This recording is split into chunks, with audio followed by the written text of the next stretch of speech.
आज ये भी खिला है, कितना सुंदर लग रहा है। पिंक वाला तो रोज़ ही खिलता है, बस साइज़ थोड़ा छोटा हो गया है। बहुत ही प्यारा लग रहा है। और ये भी आजकल रोज़ ही खिल रहा है ढेर सारा, लेकिन आज केवल एक खिला है।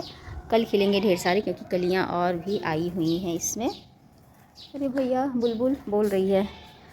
गुलाब तो सारे सूख गए। अचार धूप में है और ये दाल और चावल, बस अब इसी को पीसने चल रही हूँ। बुलबुल आम के पेड़ में कहीं तो छिपी हुई है, शीशी शीशी बोल रही है, लेकिन दिखेगी नहीं। अभी बहुत आम मेरे पेड़ में, लेकिन ये पकने के लिए मैंने छोड़ा है। और ये रहा हमारी गुलगुल बुलबुल जी का घर, इसी में वो रहती है। ये रहा, दिखा छोटा सा घर। और कितने फल लगे हैं इस पेड़ में। ये जहाँ सारे फल सूख सूख के जब नीचे गिरते हैं, पहले ये अभी हरा है, जब ये सूख जाता है तो ब्राउन कलर का फूल जैसा बन जाता है। तो अभी तो कोई गिरा नहीं, क्योंकि सुबह लग चुकी थी झाड़ू, तो झाड़ू में सारा गया है। अब जब गिरेगा तो दिखाऊंगी। तो चलिए, फ़िलहाल बोल रही है बुलबुल, कहीं तो बोल रही है, ची ची चू चू चू चू। लेके चलती हूँ दाल और चावल पीसने। पहले दाल लेके चलते हैं, फिर आएंगे चावल ले चलेंगे। कहीं बोल रही है। और बादल आ रहा है, काले काले बादल आ रहे हैं। मौसम ऐसा हो रहा है, धूप नहीं है। तो चलिए चलते हैं। आज के ब्लॉग की शुरुआत हो चुकी है। तो नमस्ते दोस्तों, कैसे हैं आप सब? आशा करती हूँ कि अच्छे होंगे। मैं भी अच्छी हूँ। बस छुट्टियाँ फिर से बढ़ी थी 4 दिन के लिए, और बढ़ते ही ख़त्म भी होने लगती हैं। आज दूसरा दिन हो गया है, 2 दिन और है, सैटरडे और संडे। फिर मंडे से स्कूल। हाथ में क्या है? मुझे भी खाना। अरे वाह, पहले एक चीज़ खा लेते हैं, फिर चलते हैं काम करने। मीठी इमली, ये देखो मैंने रखा था। इमली कैंडी बहुत टेस्टी लगती है। इमली कैंडी किस किस को पसंद है भाई? मुझे बहुत ज़्यादा पसंद है। एकदम इतना अच्छा सा टेस्ट आता है, खट्टा मीठा। दो खा के ख़त्म कर दी हूँ। तो एक और खाऊंगी, उसके बाद ये दाल वाला काम। हम दोनों माँ बेटी अभी किचन में हैं। सावनी बना रही है मैगी, और मैं रात के डिनर की तैयारी में लग गई हूँ। सच कहूँ तो किचन सिर्फ खाना बनाने की जगह नहीं होती है। ये वो जगह होती है जहाँ छोटी छोटी बातें, हंसी मजाक और खूबसूरत यादें बनती हैं। जब बच्चे बड़े होने लगते हैं तो उनके साथ ऐसे छोटे छोटे पल और भी खास लगने लगते हैं। एक तरफ मैगी की खुशबू आ रही है और दूसरी तरफ मैं डिनर की तैयारी कर रही हूँ। साथ ही टैबलेट पे चल रही है डिज़नी हॉटस्टार पे एक छोटी सी कोई कार्टून मूवी, उसको देखा भी जा रहा है और मैगी भी अब सर्व हो रही है। ज़िंदगी की असली खुशी इन्हीं छोटे छोटे पलों में छुपी हुई होती है, जिन्हें हम अक्सर रोज़मर्रा की भाग दौड़ में नोटिस ही नहीं कर पाते हैं। तो अभी छुट्टियाँ हुई हैं, तो साथ में हम दोनों कुछ ना कुछ काम किया करते हैं किचन में। और जब ये छुट्टियां ख़त्म हो जाएंगी तो फिर ये मौका नहीं मिलता है। फिर वही भाग दौड़ रहती है कि सुबह उठना, जल्दी जल्दी तैयार होना, स्कूल के लिए निकलना। मैं भी स्कूल के लिए निकल जाती हूँ, वो भी स्कूल के लिए निकल जाती है, उसके पापा ऑफिस के लिए निकल जाते हैं। तो बस भागम भागी रहती। बस छुट्टियों में ही होता है कि ये सारी चीज़ें साथ में होती हैं, और इन्हीं छुट्टियों में अच्छी अच्छी मेमोरीज़ ही बनती हैं। तो अब मैं मैगी खा लूँगी चल के, और उसके बाद फिर वापस किचन में आऊँगी। जो थोड़ा काम है उसको करना है। चावल मैंने पहले ही पीस लिया था, उसकी रिकॉर्डिंग मैंने नहीं करी है। और ये दाल पीस रही हूँ। दाल पीस के अब अपने कमरे में चलती हूँ। तो अभी सारा काम निपटा के मैं आ गई हूँ अपने कमरे में। आज मैंने सोचा है कि अपनी अलमारी को सेट करूँगी। बहुत दिनों से सोच रही थी, लेकिन गर्मियों की वजह से बहुत ज़्यादा गर्मी हो रही थी, नहीं हो पा रहा था। छुट्टियाँ एक बार फिर से बढ़ गई, तो फिर सोचा फिर कर ही लेती हूँ, क्योंकि रोज़ की भाग दौड़ में कपड़े तो रखे जाते हैं, लेकिन उन्हें सही तरीके से जमाने का समय नहीं मिल पाता। धीरे धीरे पूरी वार्डरोब बिखर जाती है, और फिर ज़रूरत के समय कुछ भी आसानी से नहीं मिलता। फाइनली कपड़े सारे प्रेस हो गए। कितने कपड़े मैंने प्रेस किए हैं देख सकते हैं आप लोग। अगर काउंट करूँ ना तो फिर बहुत ही ज़्यादा कपड़े मैंने प्रेस किए हैं। काउंट कैसे कर सकते हैं? सबसे नीचे 1, 1 सेट, 2 सेट, 3, 4, 5, 6, 7 ये है, और उधर सारी टी शर्ट और पैंट है, और एक कॉर्सेट है, और 3 सेट उधर है, और 1 सेट इधर रखा हुआ है। इतने ज़्यादा कपड़े मैंने प्रेस किए, और मेरी हालत देख सकते हैं आप। पसीने से पूरा भीग चुकी हूँ, लेकिन आज मैंने कपड़े खुद सारे अपने प्रेस किए। किसी धोबी को नहीं दिया मैंने प्रेस करने के लिए। वैसे तो नॉर्मली मैं कपड़े प्रेस करवाती हूँ इकट्ठे दे के, लेकिन अभी छुट्टी है तो फिर कपड़े प्रेस कर ले रहे हैं। अच्छा ही है, अपना काम खुद करना चाहिए। तो अब इन कपड़ों को सेट भी करना है, तो चलिए अब इसको फटाफट सेट भी कर लेते हैं। ये प्रेस है बड़े काम का, पहले ये इससे कपड़े नहीं जलते। पहले मेरे कपड़े बहुत ज़्यादा जलते थे, एकदम परेशान रहती थी, आए दिन कोई न कोई दुपट्टा, सूट, सलवार कुछ ना कुछ चला ही रहती थी। लेकिन जब से ये वाला मैंने स्टीम आयरन लिया है तब से मेरे कपड़े नहीं जलते हैं भाई, बहुत अच्छा है। और तब से मैं कपड़े प्रेस करने में डरती भी नहीं हूँ।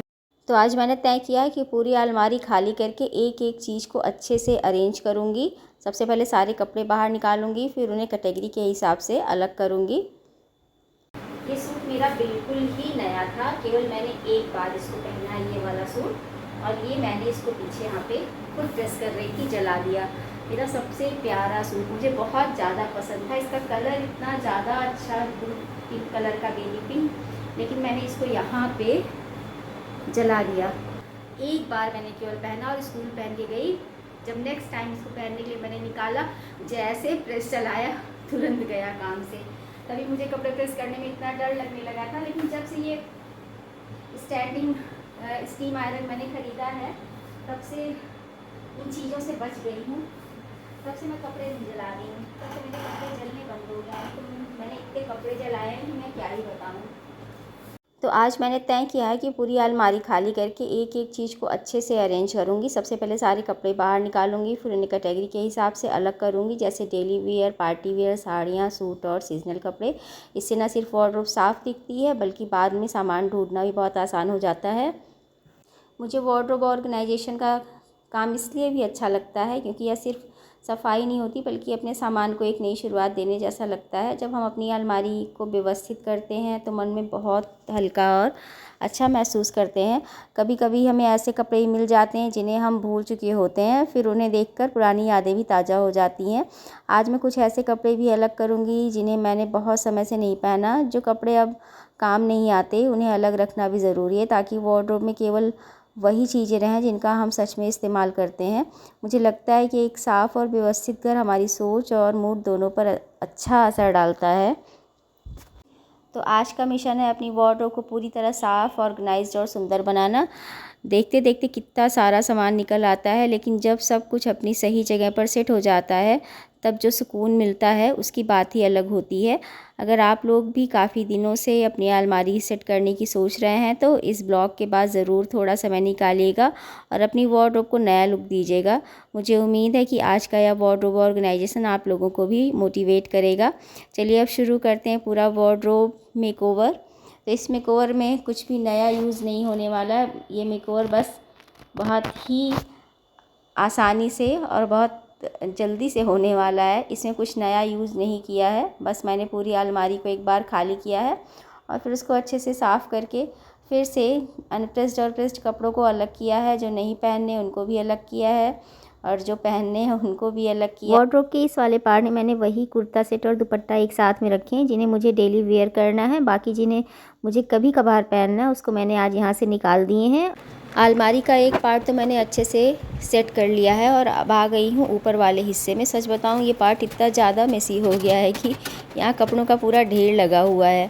कई बार हम रोज़मर्रा की जल्दी में सामान बस रखते जाते हैं और फिर धीरे धीरे पूरा स्पेस बिखर जाता है। तो सबसे पहले मैं यहाँ से सारे कपड़े खाली कर रही हूँ। मुझे लगता है कि किसी भी जगह को ऑर्गेनाइज़ करने का पहला स्टेप यही होता है कि उसे पूरी तरीके से खाली करें और फिर उसकी अच्छी से सफाई करें ताकि पता चल सके कि हमारे पास क्या क्या है और क्या क्या चीज़ें सिर्फ जगह घेर रही हैं। अब एक एक कपड़ा निकाल कर देखूंगी। जो रोज़ काम आता है उसे अलग रखूंगी, जो कम इस्तेमाल होता है उसे अलग तरीके से सेट करूंगी। अलमारी का ऑर्गेनाइजेशन करने से सिर्फ जगह ही नहीं बचती है, बाकी सामान भी पता चल जाता है कि कौन सा यूज में है, कौन सा नहीं यूज में है और किसे हमें इसमें रखना है, किसे नहीं रखना है। तो टाइम से इसका ऑर्गेनाइजेशन भी बहुत ज़्यादा ज़रूरी होता है। ऐसा करने से हमें सामान भी आसानी से मिल जाता है और पूरा कमरा भी साफ़ सुथरा लगता है। सच कहूँ तो मुझे सफाई और ऑर्गेनाइजेशन के बाद मिलने वाली सेटिस्फैक्शन बहुत पसंद है। अभी तो यहाँ पूरा बिखराव दिखाई दे रहा है, लेकिन थोड़ी मेहनत के बाद यही जगह एकदम साफ़, व्यवस्थित और देखने में बहुत सुंदर लगने लगेगी। तो चलिए अब इस कपड़े के ढेर को धीरे धीरे सेट करते हैं। अपनी अलमारी को फिर से एक नया क्लीन और ऑर्गेनाइज्ड लुक देते हैं। और देखते ही देखते मैंने ये काम कर भी लिया है। जो कपड़े मुझे नहीं पहनने थे उसको मैंने निकाल दिया है और जो पहनने थे उसको अच्छे से तह लगा के एक के ऊपर एक करके रख दिया है। हैंगर में मैंने नहीं लगाया, हैंगर में लगा के पहले मैंने देखा तो कपड़े कम आ रहे थे, इस वजह से मैंने एक के ऊपर एक तह लगा के रखा है। यहाँ पे इसमें केवल 2 हैंगर हैं, बाकी सारे हैंगर इधर लगे हुए हैं। तो अभी इसको भी निकाल के जमाती हूँ। ये पहले वाला सीन और बाद वाला सीन देखने में कितना अंतर हो जाता है। ये पहले देखिए, अभी बाद में देखते हैं। और इधर अभी इतना खाली है, अभी पाइल अप कर सकते हैं चाहे जितने। अभी कम से कम यहाँ पे 10 से 15 सूट और लग सकते हैं। और यहाँ पे सारे सूट के मैचिंग के मास्क हैं।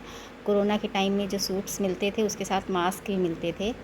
हम प्यारे प्यारे तो ये रखे, अभी किसी काम के नहीं है, लेकिन फिर मैंने रख रखे हैं इसको यहीं पे टांग। अब इस वाले कॉर्नर को खाली करती हूँ। इसमें मेरी साड़ियाँ रखी हैं कुछ, ये मैं पहनती हूँ कभी कभार। अदरवाइज़ इसको इस अलमारी से हटा दूँगी।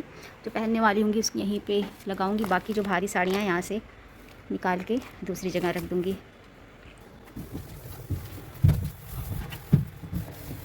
ये मोती वाला बैग मैं अंडमान से लेके आई थी। ये मैं सबके लिए लेके आई थी, सावनी की दादी के लिए, उनकी बुआ के लिए और उनकी बड़ी मौसी के लिए और उनकी मोनी मौसी के लिए। मैं अंडमान गई थी, ये बैग सबके लिए मैं लेके आई थी। ये कितना प्यारा है क्या बताऊँ, बहुत ही सुंदर है। उनकी बुआ और दादी के लिए जो लेके आई थी वो और भी ज़्यादा प्यारा था, और इनकी मोनी मौसी का भी बहुत सुंदर था। अपने और दीदी के लिए सेम ऐसा लेके आई थी मैं। तो इसको मैंने जहाँ से उतारा है यही टांग देती हूँ फ़िलहाल, यहीं पर टंगा रहेगा। लगा दिया है मैंने इसको, दोबारा फिर से साड़ियाँ रखती हूँ मैं। अब ये पर्पल कलर का कुर्ता सेट है, मैंने रंगीली से लिया है, लेकिन मैंने इसे कभी पहना नहीं। बहुत प्यारा कलर है, लेकिन मैंने ले तो लिया था कलर की वजह से कि, लेकिन पहनने के बाद मेरे ऊपर अच्छा नहीं लग रहा था, तो मैंने नहीं पहना। क्या पता सावनी कभी पहनना चाहे तो पहने, इस वजह से रखी हूँ। है बहुत सुंदर लेकिन ये। और एक कुर्ता सेट ये भी है, बहुत प्यारा है। अनु की शादी में सिलवाया था। ब्लू कलर का रंगीली का कुर्ता सेट है, ये भी बहुत ज़्यादा सुंदर है। तो एक बार मैंने दिवाली पे लिया था, ये 5000 का कुर्ता सेट था, लेकिन बहुत ही ज़्यादा सुंदर है। कभी कभार सावनी कभी कभार इसको पहन लेती है। सूट सेट करने के बाद अब बारी आती मेरी साड़ियों की। सच कहूँ तो साड़ियाँ सिर्फ कपड़े नहीं होते, इनके साथ ढेर सारी यादें और ख़ास पल भी जुड़े होते हैं। इसलिए इन्हें अच्छे से फ़ोल्ड करके प्यार से एक एक करके अलमारी में सेट करूँगी, ताकि जब भी पहनूँ सब कुछ आसानी से मिल जाए और अलमारी भी साफ़ सुथरी और ऑर्गेनाइज लगे। हर साड़ी की एक अपनी एक कहानी होती है, कोई त्यौहार की याद दिलाती, तो कोई किसी शादी की, तो कोई किसी खास मौके की। आज इन्हीं यादों को फिर से समेटते हुए अपनी अलमारी में साड़ियाँ सेट कर रही हूँ। घर को व्यवस्थित करने के साथ साथ मन को भी एक अलग सी खुशी मिल रही है। हर साड़ी की कहानी मुझे याद आ रही है, जब भी एक साड़ी उठा रही हूँ तभी मुझे एक कहानी याद आ रही है। अपनी साड़ी मेरी छोटी बहन लखनऊ से लेके आई थी मेरे लिए। साड़ियाँ पहनती बहुत कम, बस रखा है मैंने। ये वाली साड़ी भाई की शादी में भाई लेके आया था, भाभी आई थी तब लेके आई थी। हम तीनों के लिए सेम पैटर्न पे, बस अलग अलग कलर की साड़ियाँ थी। तो बहुत सुंदर है, इसको चरक में देनी है। अभी इसका ब्लाउज़ तो मैंने बनवाया है, लेकिन अभी इसका पेटीकोट नहीं ख़रीदा है।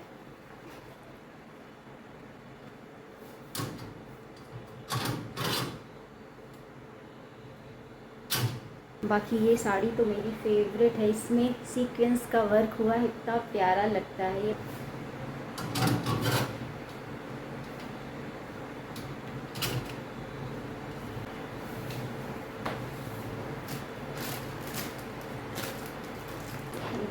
ये साड़ी सुनील मेरे लिए करवा चौथ पे लेके आए थे। और एक ये वाली साड़ी, ये मेरी सबसे छोटी बहन जो सिंगापुर में, उसके ससुराल से मुझे मिली है। बहुत ही प्यारी है, बहुत ज़्यादा प्यारी साड़ी है। इसका ब्लाउज इतना सुंदर है। और ये साड़ी एक बार मैंने खुद अपनी पसंद से तीज पे ली थी। बहुत ही ज़्यादा डल कलर है, पिस्ता कलर है। मुझे एक बार देखने में बहुत पसंद आया, 3000 में मिली थी मुझे। कभी कभार स्कूल पहन के जाती हूँ फ़िलहाल में ये साड़ी।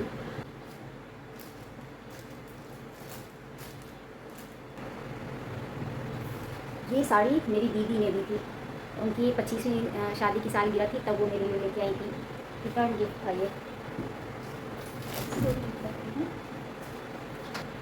ये जब नहीं, ये हैंगर में इस तरह ज़्यादा सही लगेगा। ऐसे पाइल अप करके ज़्यादा साड़ियाँ आगे हैंगर इधर लगा दिए, और साड़ियों को हैंगर से निकाल के मैंने ऐसे कर दिया, तो ऐसे ज़्यादा साड़ियाँ आ जा रही हैं। फाइनली मैंने जमा लिया और मुझे इसमें सफलता मिल गई जमाने में। कितना सुंदर मैंने जमाया है, अच्छा लग रहा है ना, बिना किसी ऑर्गेनाइज़र के भी। अगर कपड़े सही से प्रेस्ड हों और रखे हों एक के ऊपर एक बराबरी से, तो कितने सुंदर लगते हैं ना। सुंदर लग रहा है कि नहीं ज़रूर बताइएगा, मुझे तो बहुत अच्छा लग रहा है। फाइनली देखते हैं साड़ियाँ साड़ियाँ साड़ियाँ, और इधर कुछ 3 सूट हैं, बाकी इसमें सारी साड़ियाँ हैं और इधर तो सारे सूट ही हैं मेरे।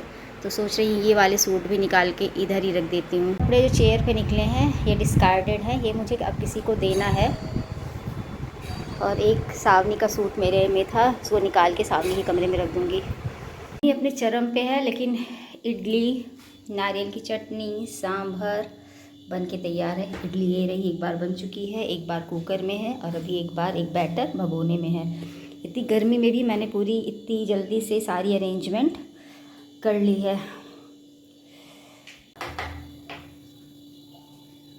मैं सांभर नहीं लूँगी। क्यों बेटा? नहीं मिला लो चटनी अच्छे से, बहुत टेस्टी सांभर बना है। नहीं सांभर नहीं।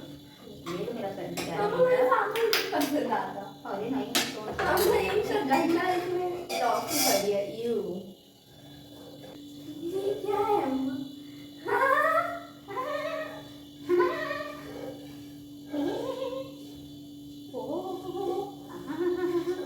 What is this? बस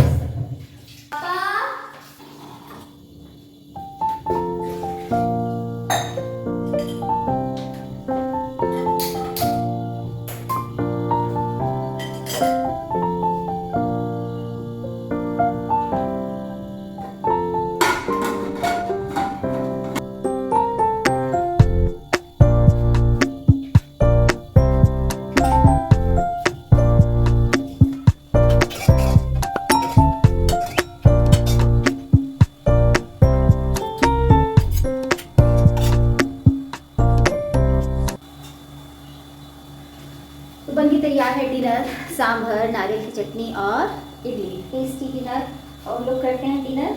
आप देखिए मेरा ब्लॉग, मैं मिलूंगी कल फिर आपसे। तब तक के लिए सबसे टाटा बाय बाय और नमस्ते।